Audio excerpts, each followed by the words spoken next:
We are a river city, a bold city, the First Coast, a place to create and to belong. Here, the sun shines a little brighter, and so do the people. We share a love for our region, a pride for Jacks, and a passion for the beautiful game, dedicated to giving everyone a sporting chance.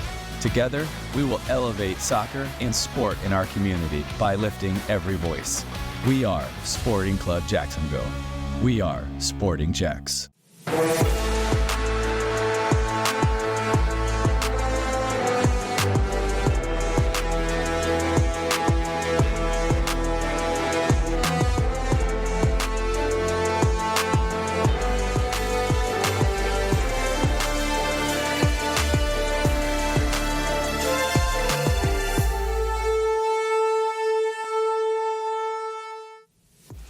Welcome into the Sporting Jacks Report. I'm Cole Pepper. Mauricio Ruiz is traveling. He'll join us in a bit.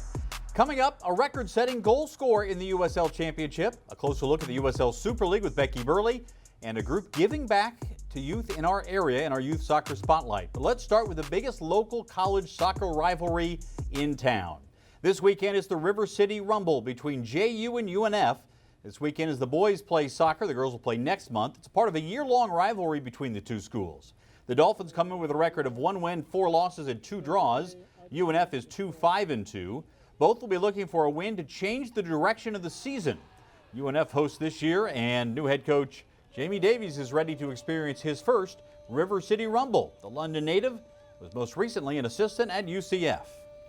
Yeah, I think it's always difficult, right? Because you've got to make sure you manage emotions, and you've got to put those emotions in the right areas, and try not to get too carried away with it, because obviously then you could put yourself in a bad situation. So I think trying to put those emotions in the right areas and concentrate on the right things and not get carried away by referees' decisions or some of the tackles or whatever may be going on, and just trying to keep the players focused during the game. But it won't be easy for sure. It'll be difficult, but that will be the message going throughout the week. All right, time now for our Island Wing Company USL Championship Game of the Week. And this week it's a key matchup in the Eastern Conference playoff chase between Charleston and Tampa Bay, and it included some USL Championship history. To Patriots Point we go, and a beautiful night in South Carolina for a matchup of the second and third place teams in the Eastern Conference. Everybody anticipating history being made. In the 5th minute, Charleston would strike first. Nick Markanich gets it, needing 1 goal for the record, but can't find a shot, so Arturo Rodriguez then crosses it to Juan Torres at the back post, and Torres volleys it in, the battery up 1-0. It would remain that way for more than half an hour until the moment everybody was waiting for. Charleston being very deliberate with the ball at this point. The ball comes to Nick Markanich, and he does what he's done 25 times before. That is score a goal. Well done there. The record setter, most goals scored in a USL Championship season. Take another look at it. This is a classic finish for Markanich, who will be heading to Spain to play in La Liga 2 next season. More on Markanich's exploits coming up here with Mauricio in just a moment. This makes it 2-0 Charleston. Second half, why not add to some history? Off a takeaway, Charleston has it back. MD Myers on the run out gets the through ball, and he will set things up for who else? Markanich, who moves it to his left foot and fires it in. 27 goals in 30 matches this year. Is there anything this guy can't do? 3-0 Charleston. 81st, as you're taking a look at it, Myers has been sort of the unsung hero of this team this year. Markanich has been all-world in a record-setting campaign. 81st minute now, Tampa would be able to put one back, but it was all for naught. Josh Perez to Frederick Kleeman. This one makes it 3-1. And that would be the final. Charleston with the win, and Markanich with a goal-scoring record. What a night in Charleston. All right, let's take a look at some of the other scores from around the league. The one that jumps out at you is Phoenix Rising getting a 4-0 decision at home against San Antonio. But how about Hartford getting the win at home 2-0? They're starting to climb up the standings with just a handful of games to go. 5 weeks left in the season. It is starting to get tight for those final spots in the playoff. Let's take a look at the standings, starting with the Western Conference. New Mexico United has clinched a berth in the postseason. Colorado Springs has leapfrogged Sacramento Republic to get to second place. Remember, the top 4 in each conference will host first-round playoff games against seeds 5 through 8. And when you look at the bottom of the standings here, look right there at that red line. Above it, you're in. Below it, you're out. From 11th place Monterey Bay at 30 points up to Orange County at 32 points, only 2 points separating those 4 teams. Similar story in the Eastern Conference. Louisville City and Charleston Battery have now clinched spots in the postseason. Tampa Bay there at 3rd, just a point clear of Detroit. But look down near the relegation zone, or the spot where the playoffs would be determined. Loudoun at 37, Hartford at 37, North Carolina 36, Pittsburgh at 35. It is going to be quite a chase as we continue on in the chase for the postseason in the USL Championship. All right, time now for Mauricio's Corner. And today, Mal, we're going to take a look at how Nick Markanich broke the USL Championship scoring record. It is impressive to see how efficient he is in scoring goals. Yeah, it really is. And he scores in different ways, but there is a trend on how he scores. He is a one-time finisher. You think of most goal scorers, guys that dribble, that can get around defenders.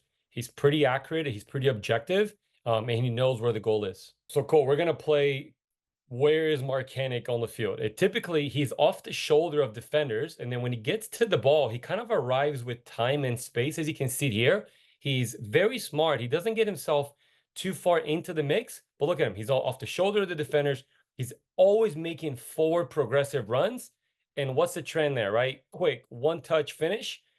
And you can see on this free kick, he pulls away from the crowd. Everyone goes into the crowd. He pulls away from the crowd. A bit of a design play there as well. But where's Markanich? You think he's going to go into the crowd? No. He just pulls off on top of the box, takes a touch, doesn't take a whole lot of dribble on the ball, and he just finishes. And if you saw it, it's left-footed shots, right-footed shots. Can you find Markanich, right? I mean, I made it easy for you there, but bringing the ball down, off the shoulder of the defenders, making forward progressive runs. You see once again here, he looks where the crowd is, stays away from the crowd, gets that knockback, that cutback cross, and first-time finish. And here is the record-breaking goal. He stays off the shoulder of the defender, and what a goal to be a record-breaking goal. And in this game, he added to that record with one more goal. You know, the interesting thing is that forwards need balls to be fed to the forwards, right? So when you start knocking a couple goals early in the season, all of a sudden your teammates know that you're in good form. You have the confidence going for you. And he's seeing a lot of these chances. I could have argued that he should have made a near post run, that he should have gone to the back post. But his teammates know what kind of player that he is. They know that he's a finisher and he's not going to get into that mix. So there's a lot of things working in his favor right now. But one thing is he just knows where the goal is. He's always within that frame of the goal, and he can finish in many different ways. He has a couple PKs, but his goal tally is not just from the penalty spot. He actually scores from his headers. He's quite tall, really athletic. He's got a lethal left foot. But his teammates know where he's at. They know how to find him. So he just keeps adding to that tally, and the season's not over yet. He's got plenty of goals still in front of him. Yeah, you're absolutely right, Mauricio. All right, thank you so much. We want to invite you to join us on October 6th before the Jaguars face the Colts for a youth soccer clinic in the Flex Field. Kids age 4 to 13 can get coaching from JU soccer players and coaches from 10:30 to noon. And then they can watch the Jaguars take on the Colts. This is also the game where Tom Coughlin will be inducted into the Pride of the Jaguars. And it's the throwback uniform game. Entry fees start at $59. There's also a deal for companions. For more information, go to the events tab on sportingjacks.com. And remember, you can become a member of Sporting Jacks. It's absolutely free. Just go to the sportingjacks.com tab and sign up. You'll get discounts on club merchandise, invitations to VIP events, entries into contests for prizes and experiences, and you'll receive the Sporting Jacks emailed newsletter. You can put your deposit down for season tickets as well for the Sporting Jacks men's and women's teams and receive an exclusive Sporting Jacks founding member pin. Just go to sportingjacks.com to become a member. Coming up, we hear from Becky Burley as we turn our attention to the USL Super League. That's next as the Sporting Jacks report continues.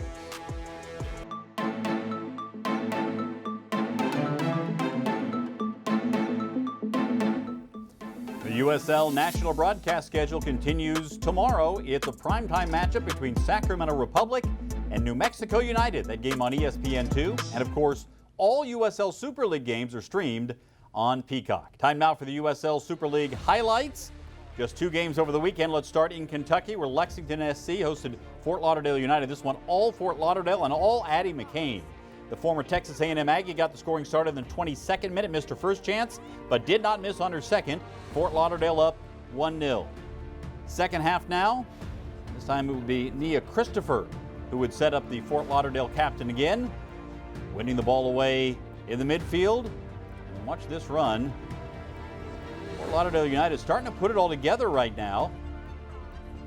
Christopher here, and there is McCain. Look at that shot to the side netting.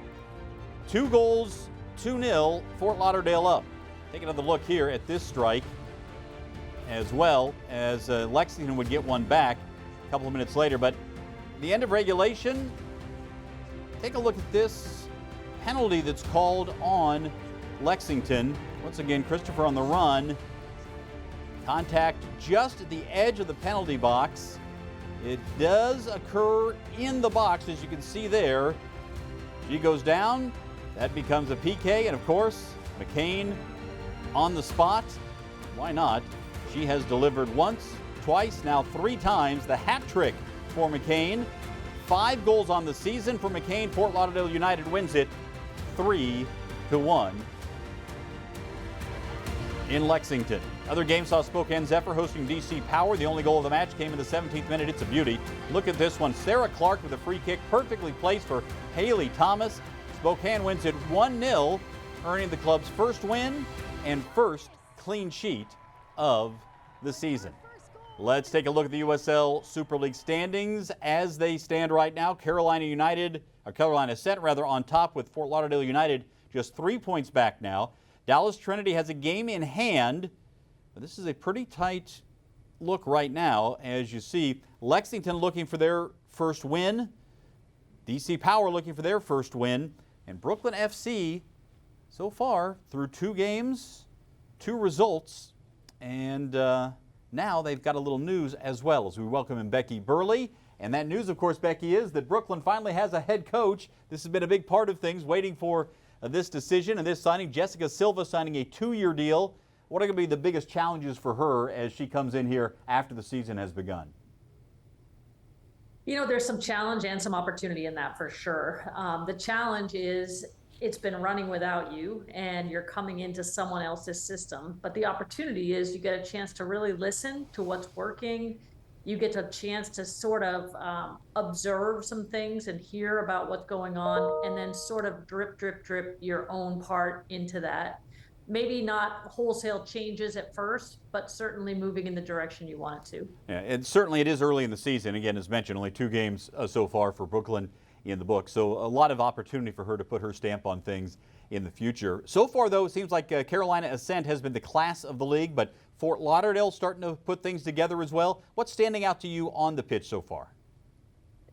You know what I think is exciting me is you're starting to see some real stars emerge. You talked about Addie McCain, who I am very familiar with in the SEC. She was a great goal scorer for Texas A&M and is doing the same thing here at this league. And this is what I think is so exciting about USL is the opportunity that players have, because Addie was an NWSL player at one point. But now she's in a space where she's really, really thriving, and I think we're going to see more and more of that. All right, let's move on to the USL Championship and the playoff race. You've coached in the postseason, won a national championship as well. What can a coach do to help players handle the pressure of crunch time in these situations? You know, it's a tough one because there's no way to eliminate how people feel about things when it gets to the postseason. You know, everybody starts to think about things being more important and one and done. It's almost like, you know, climbing without ropes. But here's the main thing that I tried to tell our teams is, like, the closest we can be to being ourselves in the postseason, the better chance we have of getting the outcome we want. I think it's the teams that really depart from what they're typically like, they're the ones that struggle the most. You know, it's interesting, too, when you take a look at what's happening, and you see it in all leagues, but we'll focus on the USL Championship right now. You've got some teams that have more veterans on their roster who have been through it. Some teams have younger players. sometimes the older players, the veterans, know what's at stake, and the young players don't even know what they're in for. And sometimes it goes in reverse of who might be more composed just because the veteran players understand what's on the line. You're so right on that. I mean, the older players sometimes can rehearse strategy because they've been on both sides of it. The younger players, they don't even know what to be nervous about. And so they have this fresh eyes look at what's going on. So there's definitely pluses and minuses to both. Yeah, no doubt about it. All right, Becky, thanks so much. We'll talk to you again next week. Sounds great. It's not too early to become a season ticket member of Sporting Jacks. Just go to sportingjacks.com, put your deposit down. $25 reserves your space for the men's or women's team. And if you want to reserve your spot for both, it's $40. Just go to sportingjacks.com to save your seat for pro soccer in Jacksonville. Still to come, our youth soccer spotlight. One local soccer organization making a major difference in the lives of families fleeing from violence in their home countries. That's next as the Sporting Jacks Report rolls on.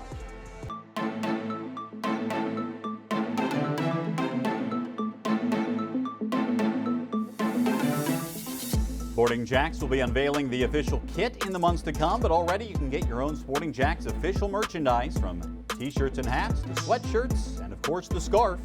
You can find Sporting Jacks official merchandise at sportingjacks.com, at our official team store on Phillips Highway, and at We Got Soccer. Time now for our youth soccer spotlight, brought to you by the Bearded Pig BBQ. All Nation Soccer is a league made up of over 2,000 individuals from over 100 countries that have sought refuge in Jacksonville. Some come from places like Ukraine or Venezuela, maybe the Middle East, where political violence has driven them out. And All Nations has created a community where soccer serves as the draw. But there is so much more to it than that. Children of families of refugees who come to Jacksonville may not have a strong idea of why they had to leave their homes. But once they're here, All Nations brings these families together with a league that plays every Saturday at Ed Austin Park and monthly kids clinics. All Nations welcomes asylum seekers and those fleeing danger at home. Aided by volunteers from local churches and businesses, they're making a real difference in the refugee community.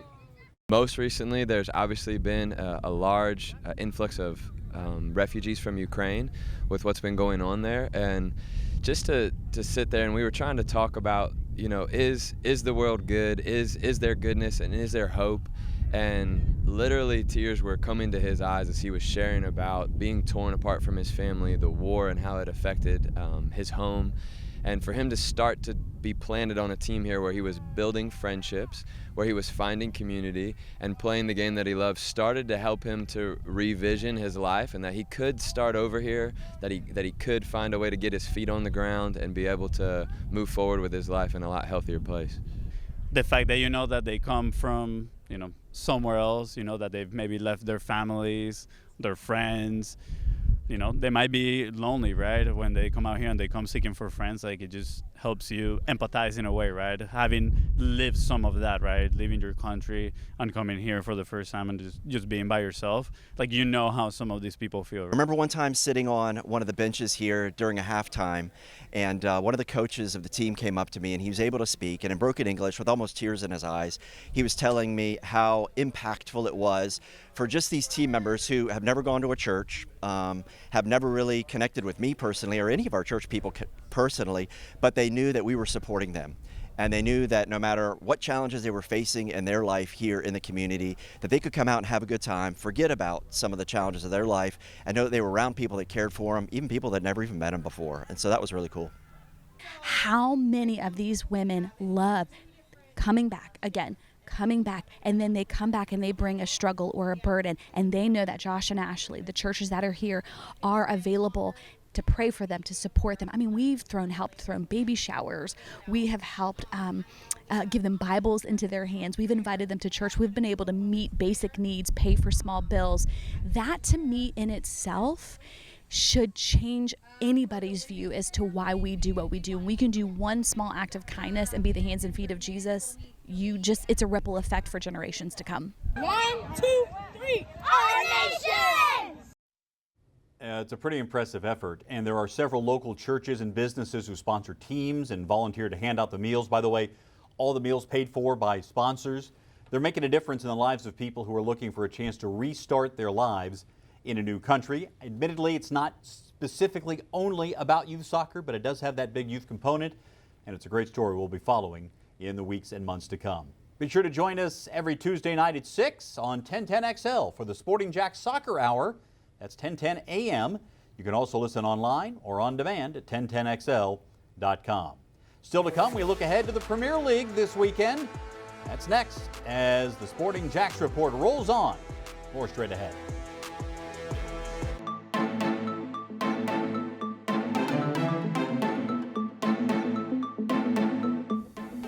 Set those DVRs. You can watch the Sporting Jacks Report every Saturday before the start of the Premier League broadcast on NBC 12. You can also find us on demand on First Coast News Plus and the Sporting Jacks YouTube channel.